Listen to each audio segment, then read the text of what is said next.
Did you know that the world is like a gigantic magic playground?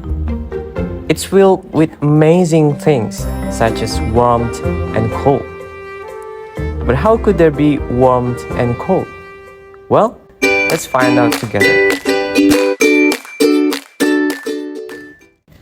Imagine you have a warm, cozy blanket. When you wrap yourself in the blanket, you feel warm and snug. Now, pretend the blanket is like a big hug that makes you feel all toasty. The sensation of warmth that you feel is called enthalpy.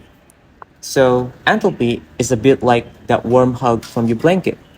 It helps us understand how things feel warm or cool. For example, when you hold a warm cookie, the enthalpy is like the cozy feeling you get from the warmth of the cookie. And when you play snowball fight, the enthalpy is like the coolness you feel on your hand. So, enthalpy is like a special way of talking about how things makes us feel warm, like on a sunny day, or cold, like in a snowy day.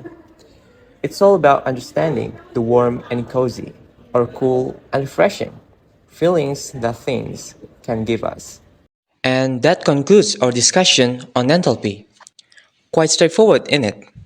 Now, let's explore the practical application of enthalpy. Fasten up your seatbelt because we're embarking a new journey to meet my friend in the dense jungle. In this dense jungle, a myriad of wooden wonders awaits. From majestic pine trees to sturdy teaks, ancient banyans, and many more.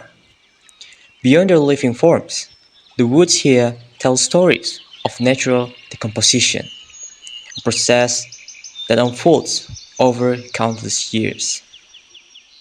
Our friend here is on a quest this time, seeking wood suitable for fuel, the sought-after red maple wood.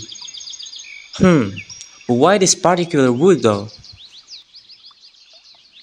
In this case, decomposed wood does not catch fire, while freshly cut wood ignites when burned. This can occur because the decomposition process leads to a change in the chemical composition of the wood itself. Some organic substances such as lignin, cellulose, and hemicellulose can break down or even oxidize during the decomposition process.